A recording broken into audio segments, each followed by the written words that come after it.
Hello, everyone, and welcome to episode 2 of the Timelines podcast. On today's episode, my guest and I get into a fascinating conversation touching on the durability of World War II watches, making watches for film and television, and the stories that vintage watches hold. Be sure to like and subscribe and follow our channel, and let's dive in. My guest today is a professor of cinema and video productions at South Plains College.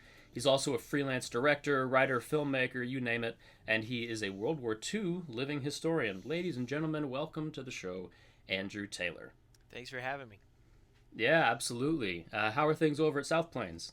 They're going well. We're gearing up for, I guess we got, 2 or 3 weeks left in the semester, and so we're gearing up to get into finals and some of our cool projects that we've got going on over here, so. Very cool. So for film and cinema production, are people turning in kind of final video projects for the end of the year and stuff like that? Yeah. One of the other really cool things that we do here at South Plains College is we have what's called Fest Week. We have kind of two different sections of our cinema and video production technology program. We have our motion picture side, which is going to cover your filmmaking, your music videos, that kind of thing. And then we have our live side, which is going to cover things like concert video, news, stuff like that. We want to prepare you to be as a diverse of a tool as possible to get you a job. And one of the really cool things that we do here, and this integrates a bunch of different programs that we have here at South Plains College, is Fest Week. It's like a big music festival, 4 nights. We go from 4 p.m. to whenever the bands are, until whenever we run out of bands, and that's really good opportunity for our students to get some really good hands-on experience. That's really cool. I'm sure they're super lucky and enjoy having you as a professor, especially with a lot of your interests and experiences in the field, which we'll kind of get into here in a second. I'm super excited to have you on the show. We've never met in person. This is our first time meeting face to face, but I got your name from Noah, I believe it was, one of our customers, and I don't know if he's a friend of yours or a student of yours, perhaps.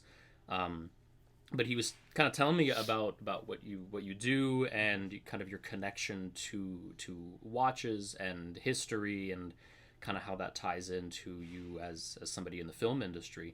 And immediately I was like, we have to have this guy on our show because it just seems like such a cool, unique connection.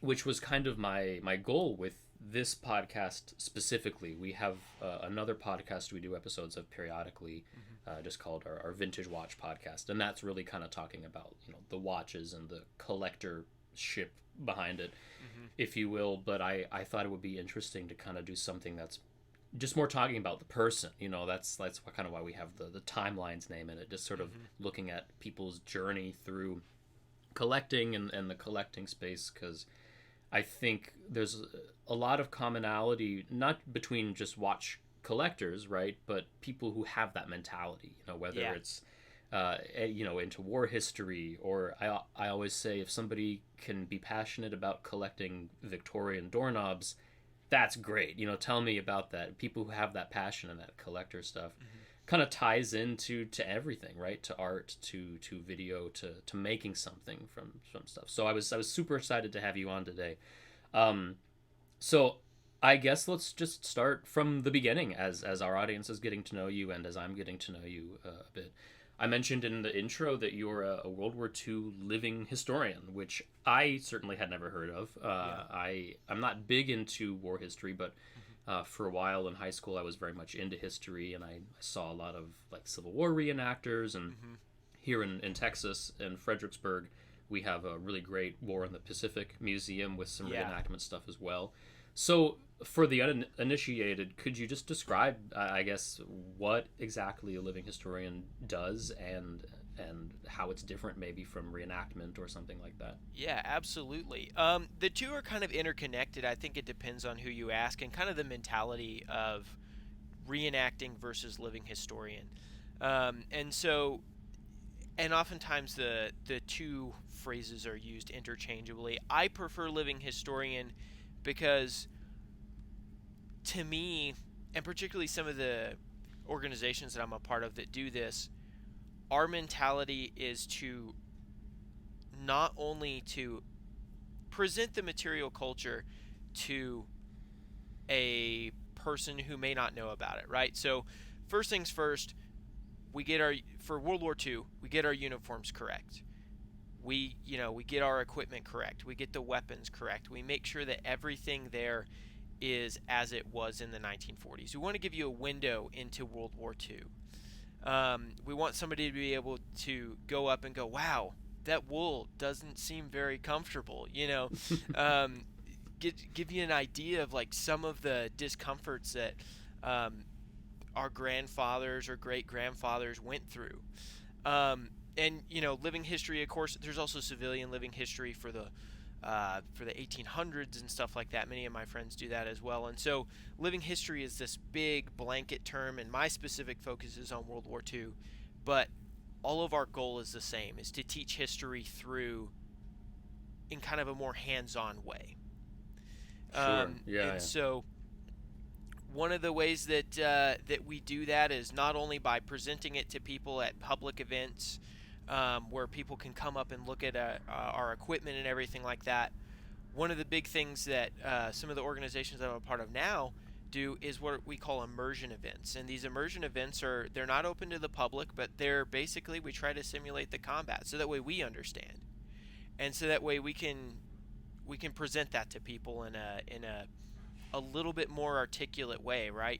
We can go out there. It's like, okay, yeah, I lived in a hole for 2 days, and so I kind of have a little bit of a better understanding of, oh, that dirt is not very warm at night, and the dew is gonna cover all of your stuff, and those boots aren't very comfortable, and so you kind of get this different experience that you don't quite get just by wearing the stuff. You use it for its intended purpose, other than the firearms, of course. You use it for its intended purpose, and so you get to learn the struggles of it, how the gear was not up to snuff, how the kind of relate the comment that your grandpa made about, oh yeah, I really disliked this piece of equipment, and go, I know exactly why he disliked that piece of equipment, because I wore it for a couple of days, and that's a drop in the bucket. I mean, that's a not even a fraction of a percent of what that person went through. Mm-hmm. But it allows us to understand a lot more and be able to try and communicate that to people. And that's what's really important to me, is trying to communicate that time frame. Sure. I feel like World War II specifically is like so romanticized in our culture. I mean, you think of the dozens, if not hundreds, of amazing movies and TV shows that have been made. I just finished watching Masters of the Air a couple weeks ago. I didn't think it was as good as how do you top Band of Brothers, right? That's great. I still liked it a lot though, but you look at things like that, like the Spielberg stuff, and it's romanticized a lot in a way that I think people maybe they understand the obviously the gravitas and the horrible situations they were in, but I imagine that to kind of live your own version of that lived experience really gives you a new perspective on what those guys went through. Yeah, absolutely. Yeah, it's kind of profound in a lot of ways. Some of your first experience with it, it's like, and I've got family members who served in World War II, and that's how I got into this, is listening to them. And so it's like, you kind of go back and you go like, wow, it's kind of amazing that the person that I've known all of my life did this times 1,000. Yeah. And came back and then lived their normal life, and most of the guys never talked about it when they came home, and it's like, that's kind of amazing that they didn't pass along all of those things down to their children as much. Yeah, I remember I watched the companion piece for Masters of the Air when they were actually interviewing some of the guys that were in the Bloody Hundredth. And you're exactly right. A lot of these guys, when they came back, of course, I mean, you can get into PTSD, and that's a whole different conversation, right? Right. But to kind of give a new perspective to somebody that personally, a family member, has to be really, really incredible. I had none of my family members served in the war, but they were here stateside in the war effort. My granddad on my mom's side, my great grandfather, my mom's side, was painting planes, and then one of my uncles on the same part of the family was engineering machine parts, also for airplanes. So we kind of were at least covering the home front a little bit. Yeah. You were talking a lot about like living with the gear and the pieces of equipment in there. As somebody who obviously understands like vintage items, the quality of vintage things are not what modern things are, and we can talk about watches, of course, too, here at some point. Obviously, it is a watch podcast, kind of. But we wouldn't take a vintage watch into I wouldn't. I'm a diver. I wouldn't take a vintage dive watch diving unless it's gone through a lot of equipment. Right. Obviously, you're not putting your gear through the same rigors of like being an actual combat zone. But how do you ever, when you're sourcing things that are vintage appropriate, do you ever worry about how it's going to hold up when you're doing those living tests with it? Absolutely. And there's like we have recommended vendors. There are multiple vendors who sell reproduction equipment for the Second World War reenacting community and living history community, and that's a big thing. Is that when we have new guys coming in or people who have never done these kind of field exercises, it's like, hey, we need to make sure that your equipment is actually going to survive. Things like stitching, making sure that you have a piece of equipment that has good enough stitching that it's not going to tear apart on you, and then or boots. Boots are the biggest thing. Is like I've seen some people who have cheaped out on boots and their soles fell off in the middle of an event, and so we're over there with World War II friction tape, which is like this really sticky, oily stuff. If anybody's familiar with friction tape, it's like we're taping the crap out of his boots so that way that he can still continue to fight. And so, yeah, absolutely, durability is a massive concern. And that is kind of like I mean, you talked about lived experiences or what it would have been like. That is almost like like you see in some of the TV shows or movies, that green recruit coming in, kind of replacing a guy on a squad who's been deep into Europe for a long time and doesn't know anything. And that is sort of a funny parallel that even in these non-threatening conditions, you still kind of have that same sort of thing. So that's kind of a good segue then, talking about gear that's appropriate or durable. So at some point during all of this, watches got involved for you too, right? I know when we were talking a little bit before we started recording, I know you started by just kind of sourcing vintage cases from the time period, from the 30s and 40s, and doing movement swaps. Is that right? Yes. So I would. For a long time, I mean, I had an original. It was I'm trying to remember what the brand was, but it was one of those companies that the Swiss made hundreds of things with different brandings, and they were all the same watch but with different brands on them. It was one of those watches from about the 1940s. I'm not sure if it was exactly from the 1940s, and I found a massive problem trying to get it repaired. It worked for a long time, and it did well, and it said it was serviced when I purchased it, and but it at one point just it needed a checkup, and I had a massive problem trying to find somebody who could actually repair it. And then at the same time, it's also, these are old. They're old watches. They're old machines. Machines don't work well, and I'm sure I've got friends who collect are into vintage vehicles and stuff like that. And it's like, yeah, you're always going to be working on that thing. You're going to drive it, and you're going to find something wrong with it in a matter of miles. And it's just the nature of old machinery. And so I recognized that was a problem, and that it was something that I also didn't want to take a vintage timepiece into the field like that. Not only because I don't want to beat it up and destroy it, but water resistance is a massive problem. I need to be able, if it starts raining, I can't be like trying to protect my watch and hide it away and be like, no, don't rain on me. I've got to be able to try and have something that I don't have to baby out there. Sure. And so I started looking into a little bit of watch building. Watch building really fascinated me. I'm by no means like a very good watchsmith or anything like that. I do basic quartz movement swaps. And so I would find these, lots of broken watches on eBay. I'd just purchase a bunch of them, and I'd go through and look for the ones that were 1940s appropriate or 1930s appropriate. I would just pull the movements out, put in a quartz movement, put in a new movement holder, shore up. I would usually replace the crystal as well, or at least add a new crystal gasket or something like that, just so that way it was more water resistant. That way, if it got rained on or you had to dip your hand in a bucket of water or something like that, it probably would be fine.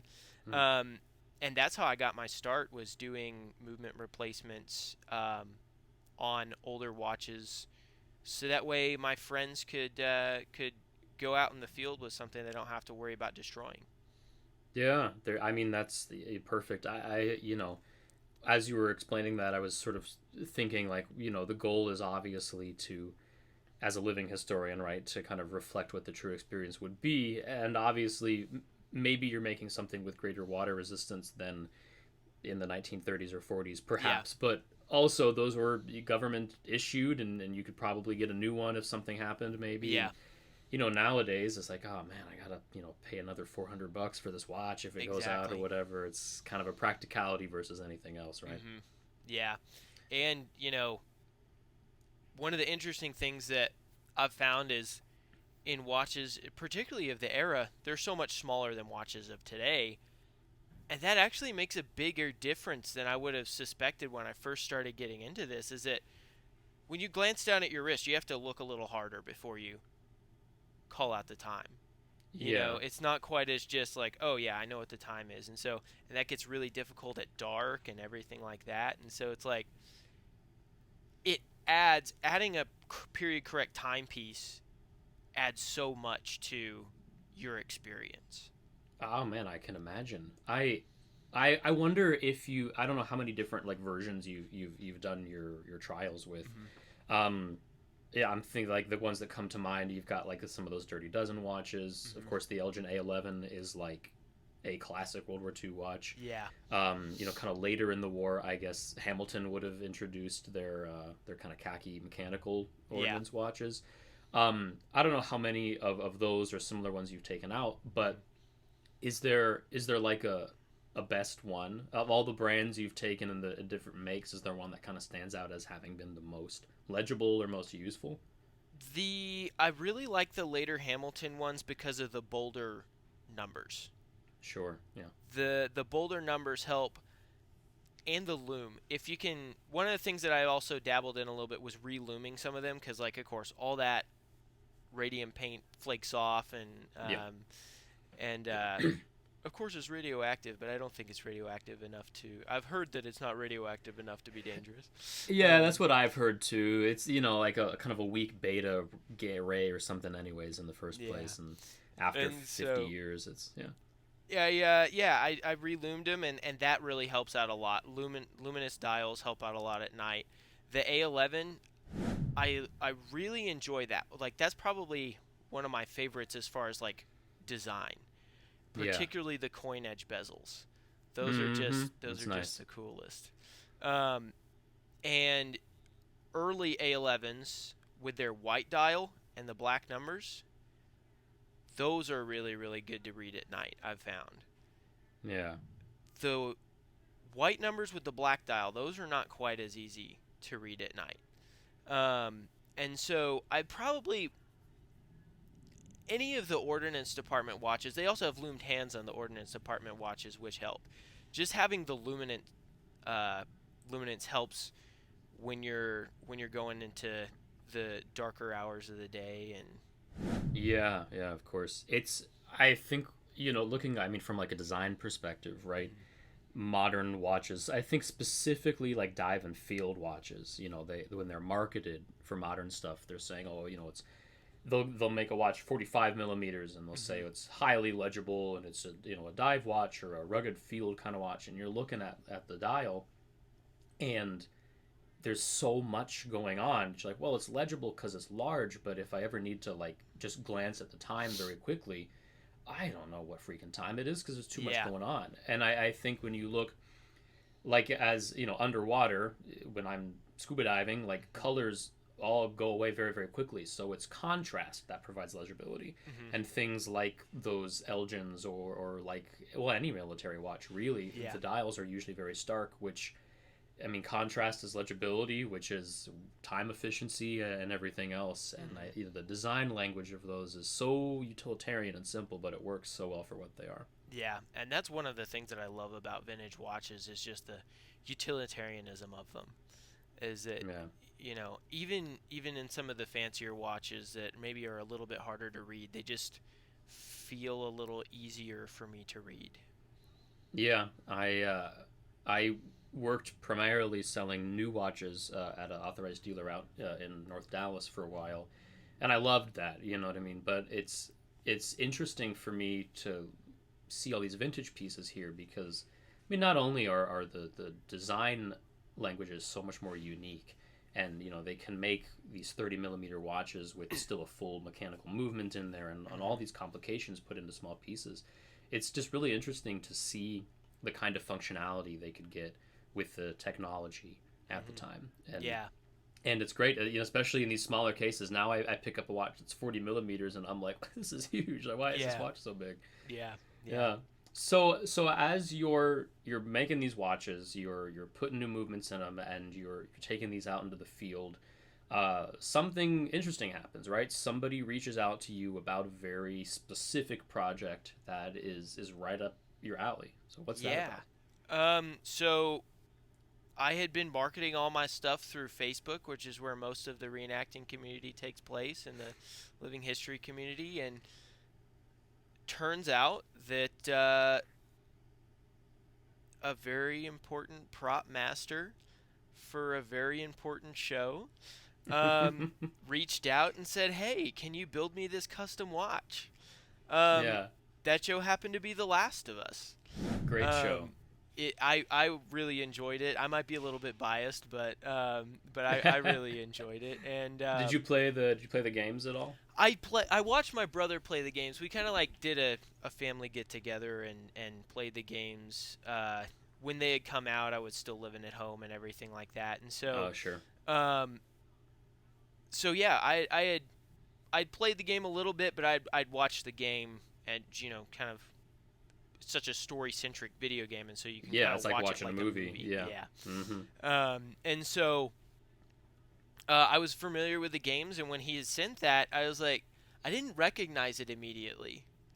Funnily enough, he had sent a picture of they did a limited release of like 1,000 watches for I think it was like the 10th anniversary.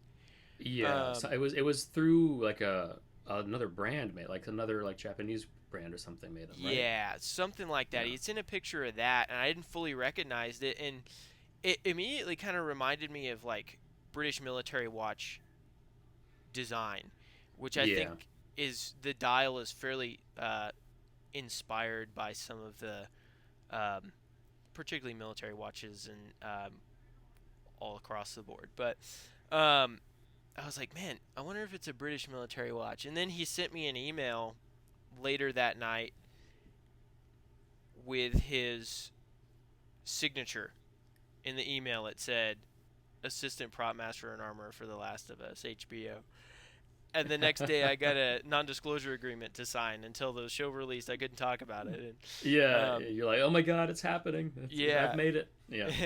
and so yeah, that's how I got started working on that. Is just they were looking for somebody who could build a custom watch, and I just so happened to roll across his Facebook feed, and so There you go. So, I mean, you were like the perfect choice, obviously. I mean, like, they needed something probably that, would hold up for all the filming that they did out in snow and the forests and the mhm, mountains and, whatever urban set they were on. yeah, And your experience making things that were quite literally field tested hmm was kind of a perfect match. So, what was that fabrication process like? I mean, did you have to actually source the components, or did you just kind of like guide them on how to make it? I sourced all the components and I built most of the watches myself, and then I mailed them to Canada from Texas. Wow. And so we started out building a couple of prototypes. We went through, I think, 3 or 4 different designs. They were like, let's do screen tests with them. We want to test them out on the actor and everything like that. And so they wanted to go through a couple different designs, and then one of the big things that we had discussed was coin edge versus not coin edge. It's kind of difficult to source, particularly on when you're not working directly with a manufacturer or something like that. I'm sourcing all this stuff off of, Seiko modding community and all that stuff, Yeah, right. It's kind of difficult to source a coin edge watch case that has the correct profile. Sure. And so we went through a couple of different design changes. One of the things that might be interesting to talk about as well is that the watch movement in the game can't really function the way, actually function properly. Right, There's because a it's center second hand, a sub second hand, but there's no buttons or pushers to activate the chronograph. Yeah, very clearly the Last of Us developers for the games did not know a whole lot about watches, I guess. Yeah, and so and that was something that was also discussed. Do we add that extra second hand, or do we, how does it? We were going to add the sub second hand dial for sure, but how important was that extra second hand in the center? And so it was really kind of interesting to me to think all the stuff that they were talking about of like, okay, we got to make this decision and this decision and this decision on the tiniest details. And so we had finally settled on a design, and funnily enough, I had a Timex Weekender watch case that I don't even remember where I got it. Might have been in a lot of broken watches. Like, this has a pretty good profile for it. Yeah. So I took the Timex Weekender case, and I built them a watch in the Timex Weekender case. And it was because they've got a 38 and a 40 millimeter version of that, I think. I think it was the 40 millimeter. And they said, hey, can we get that in a smaller diameter? So all of the watches that were made were in the 38 millimeter one, because they just said it didn't look quite as good on his wrist in the 40 millimeters. We're gonna see sales of the 38 millimeter Timex Weekender spike now after this podcast comes out. Everyone's going out and make their own Last of Us watch. Yeah, very cool. So Timex case, and then the dial and the hands were just an assortment of things you already had, or just bought off the internet. So I had been sourcing those sword hands, or I guess they're not really sword hands, but that kind of sword style. Yeah, sword style hand for A11s. Because the A11 has a similar watch, similar hand. And so I had some on hand, and I was like, okay, perfect. They're pretty much the same style. I had to hand paint them because I couldn't find any for, which funny enough, like a couple of weeks after I shipped out all the watches, I started being able to find the exact style that I needed, but yeah, of course, yeah, that's always how it goes, right? But yeah, so I hand painted these hands that I had sourced online, and the graphics were done by my brother, who's a graphic designer. I said, hey, can you redesign this for me? And he was like, yeah, don't worry about it. And so then we just printed them out on like a vinyl material, so it was easy to transfer. Sure. Peeled the old Timex like label, because they're printed on like a vinyl with a sticky back or something like that. Sure. So I just peeled it off, stuck mine on there, punched the holes, and sandwich everything together. There you go, and that's the Last of Us watch. Mm-hmm. So you send the watches off, your finished product, your babies, all go off to Canada for filming, and then was that it? Did they just send it off, or did you have any more involvement, any issues or anything down the road? So for the most part, that was, or at least that was supposed to be it. One of the interesting things that happened over the course of the shipping process is somewhere in between here and Alberta, the stems of the watches would just pull right out. The crown stems. Yeah. Yeah. And on the working ones, because they needed, if I recall, it was 3 working ones that they had ordered, and they would just pull right out, which didn't make a lot of sense to me. It kind of seems to me like maybe customs or something like that had gone in there, was checking it out, and was like, I don't like this, it's not pulling out, and then they would like force it out. I don't know. I don't fully know what happened in between there. So I built them another 2, sent them, same issue was happening. No matter what I did, no matter how much I packed them, the same issue was happening. And it was like blowing my mind, because this is kind of a funny story. They had mentioned, and I kind of was made aware of this, is like, yeah, we're going to need to do stunts. We're going to need to do all this stuff. They need to be rugged. Sure, yeah. And of course, rugged is a part of my, the reason part I started of your building MO, watches. yeah. And so, like, I had dug out some old boxing gloves that I had and stuff like that, and I just started, like, going through fake stunts to just kind of run it through its paces, and they worked. I don't understand. Still don't know to this day what happened between here and Canada, but don't know. You must have gotten Pedro Pascal just like pulls the crown out. He's like, I don't know, guys, it's not working. Yeah, something like that. Yeah, I don't know what happened. All the broken ones were fine, and this went on for like a week or so, and they're trying to figure out what's going on. I'm trying to figure out what's going on, and I think eventually they might have hired a watchmaker up in Canada I sent them all the parts to build them. Movements, hands, dials, cases, everything. Sure. And so I think they might have got a watch builder up in Canada to assemble them for the working ones. But all the broken ones are ones that I built. And so, and then after that, that was kind of it, and I had to just sit on my hands and go like, okay, you can't tell anybody about this for a year. Yeah. So when you were watching the series, then how many times did you pause and get up off the couch and be, look, there it is, there's the watch? So many times. Yeah. When the first trailer released, like, it was crazy, because I was like, man, with all that stuff that happened with it, man, I hope they didn't replace all my watches and everything like that. And so but I watched the first trailer that they released, and it was that opening shot of or one of the opening shots was a picture, was a shot of the watch, and I was like, oh my gosh, I can't believe it. I was totally not cool about it. I was freaking out. I was, that was just a very surreal moment. Yeah, that's very, very cool.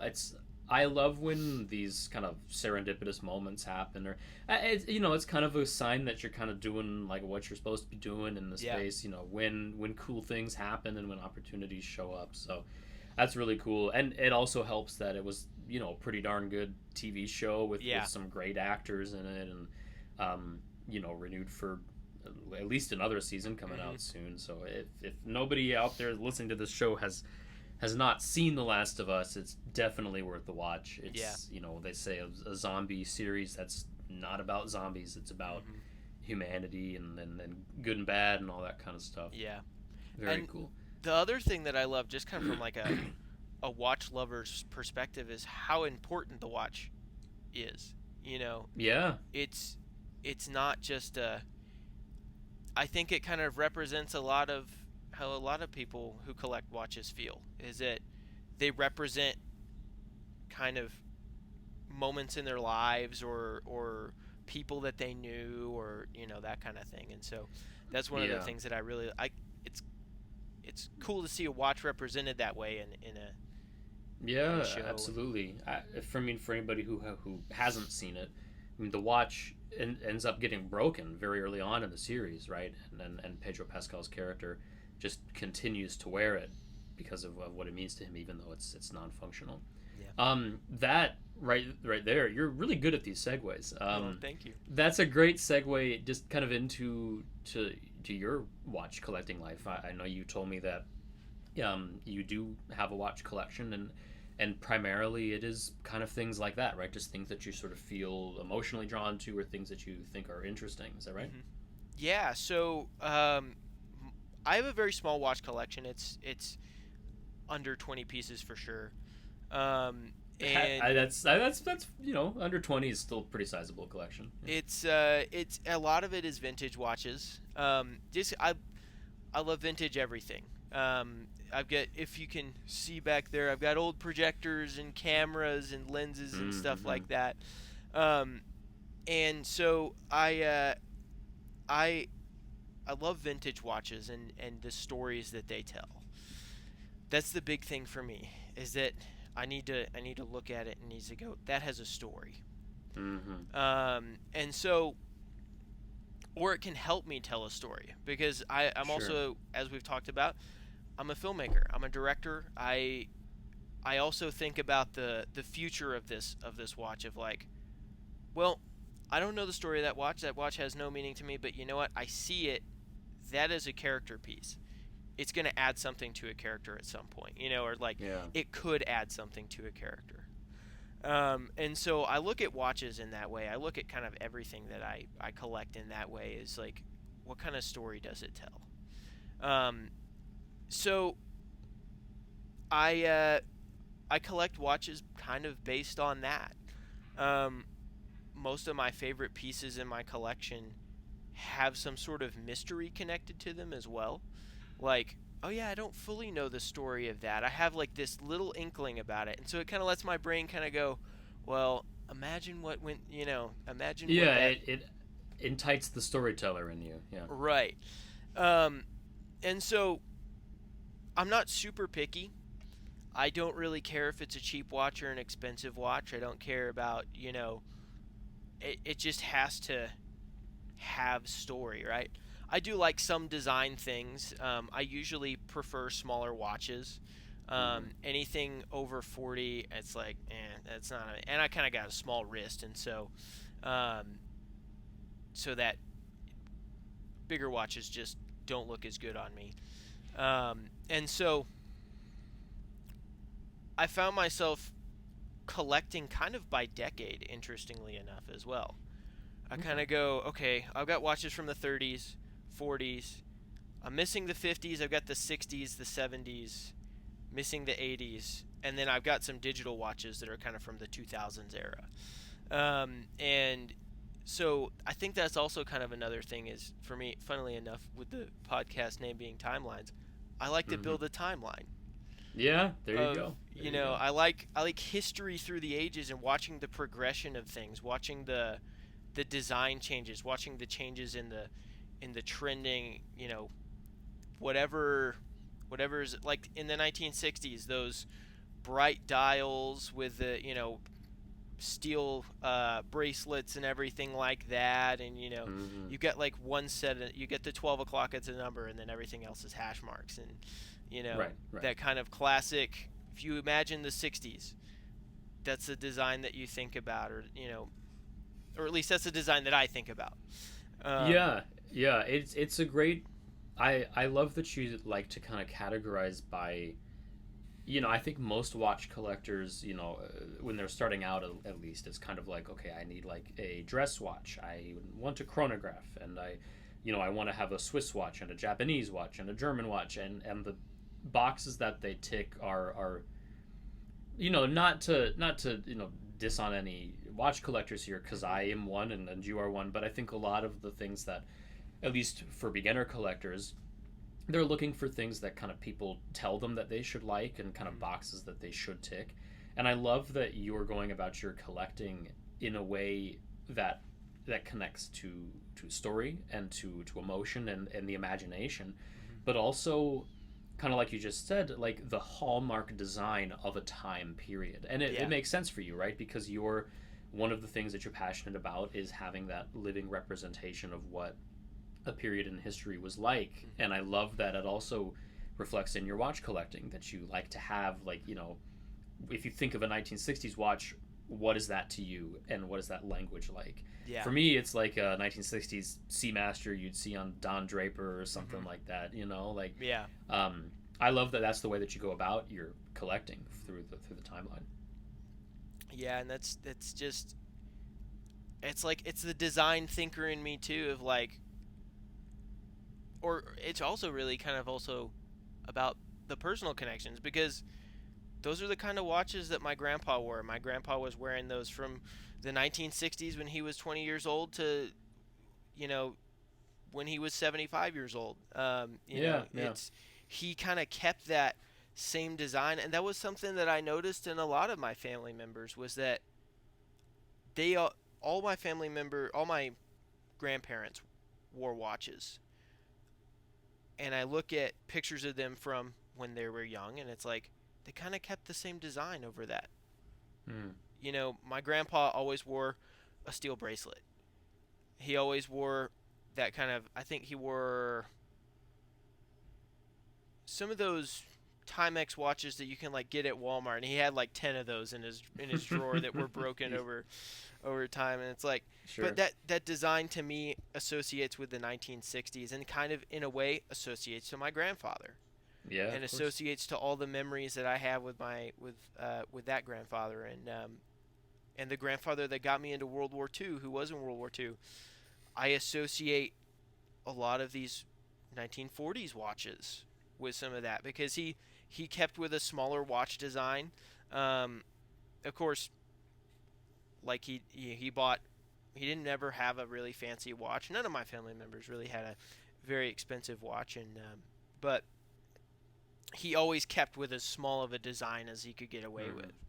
And that was something I always really appreciated, and I think kind of subconsciously affects how I collect or how I look at different watches and go, yeah, I think I'm going to pick that up.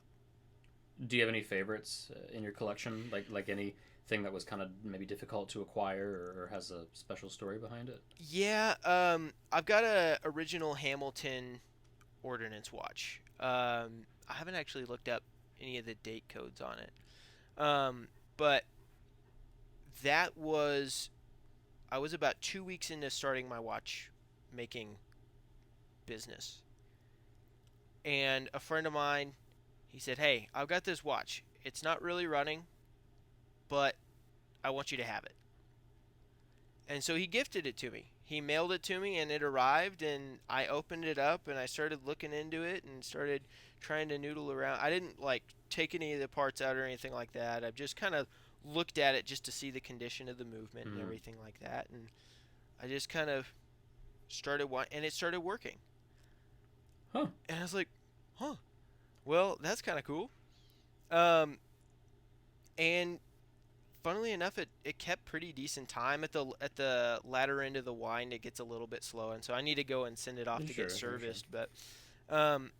But that watch, not only was it kind of like a kindness from that friend to pass that down to me. Yeah. That was also the watch I wore on my wedding.